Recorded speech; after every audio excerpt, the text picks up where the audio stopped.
Everyone sees what you appear to be, few experience what you really are.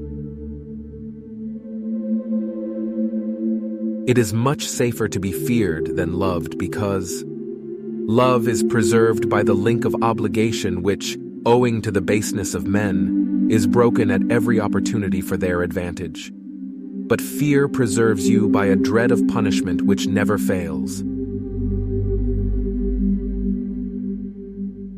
People should either be caressed or crushed.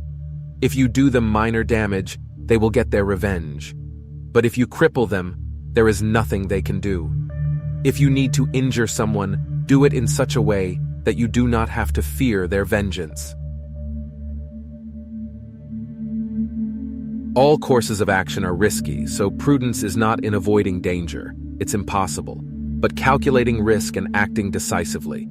Make mistakes of ambition and not mistakes of sloth. Develop the strength to do bold things, not the strength to suffer. Because there are three classes of intellects: one which comprehends by itself, another which appreciates what others comprehend, and a third which neither comprehends by itself nor by the showing of others. The first is the most excellent, the second is good, the third is useless.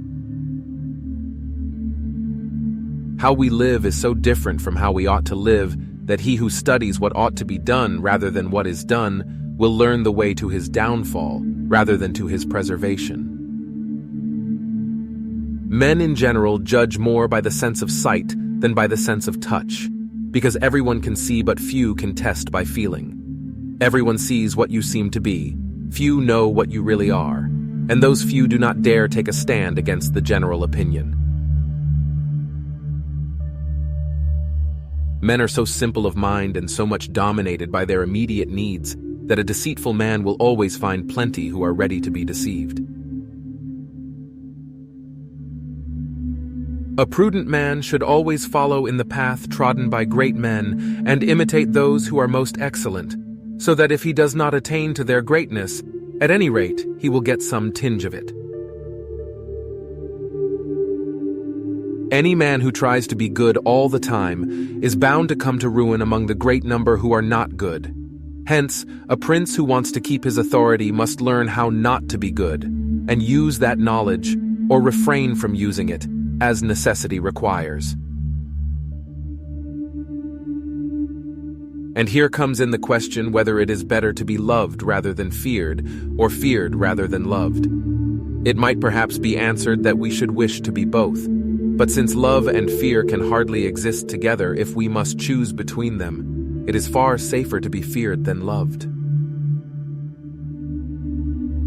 It must be remembered that there is nothing more difficult to plan, more doubtful of success, nor more dangerous to manage than a new system. For the initiator has the enmity of all who would profit by the preservation of the old institution, and merely lukewarm defenders in those who gain by the new ones.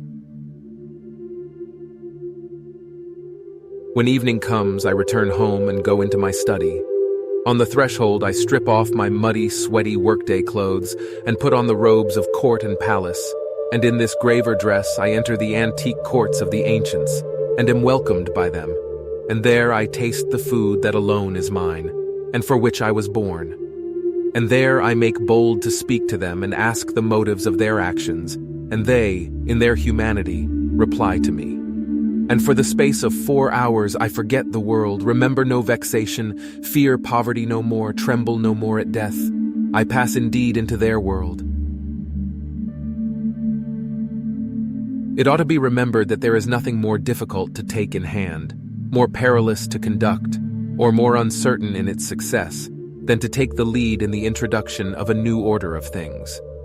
Because the innovator has for enemies all those who have done well under the old conditions, and lukewarm defenders in those who may do well under the new. This coolness arises partly from fear of the opponents, who have the laws on their side, and partly from the incredulity of men, who do not readily believe in new things until they have had a long experience of them. Therefore, it is unnecessary for a prince to have all the good qualities I have enumerated, but it is very necessary to appear to have them. And I shall dare to say this also, that to have them and always to observe them is injurious, and that to appear to have them is useful, to appear merciful, faithful, humane, religious, upright, and to be so, but with a mind so framed that should you require not to be so, you may be able and know how to change to the opposite. I conclude, therefore, that, fortune being changeful and mankind steadfast in their ways, so long as the two are in agreement, men are successful, but unsuccessful when they fall out. For my part, I consider that it is better to be adventurous than cautious, because fortune is a woman, and if you wish to keep her under, it is necessary to beat and ill-use her, and it is seen that she allows herself to be mastered by the adventurous rather than by those who go to work more coldly. She is, therefore, always woman-like, a lover of young men, because they are less cautious, more violent, and with more audacity command her.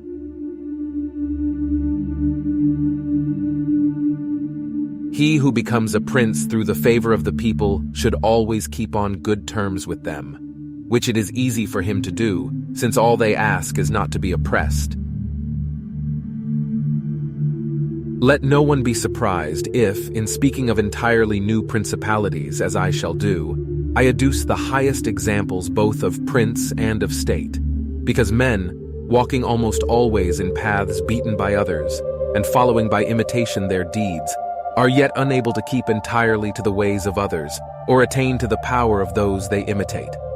A wise man ought always to follow the paths beaten by great men, and to imitate those who have been supreme, so that if his ability does not equal theirs, at least it will savor of it. Let him act like the clever archers, who, designing to hit the mark which yet appears too far distant, and knowing the limits to which the strength of their bow attains, take aim much higher than the mark, not to reach by their strength or arrow to so great a height, but to be able with the aid of so high an aim to hit the mark they wish to reach. And truly, it is a very natural and ordinary thing to desire to acquire, and always, when men do it who can, they will be praised or not blamed. But when they cannot, and wish to do it anyway, here lies the error and the blame. When everyone feels free to tell you the truth, respect for you dwindles. A wise prince should take another course. Choose wise men for your advisors, and allow only them the liberty of speaking the truth to the prince, and only on matters about which you ask, and nothing else. But you should question them about everything. Listen patiently to their opinions, then form your own conclusions later. Men desire novelty to such an extent that those who are doing well wish for a change as much as those who are doing badly.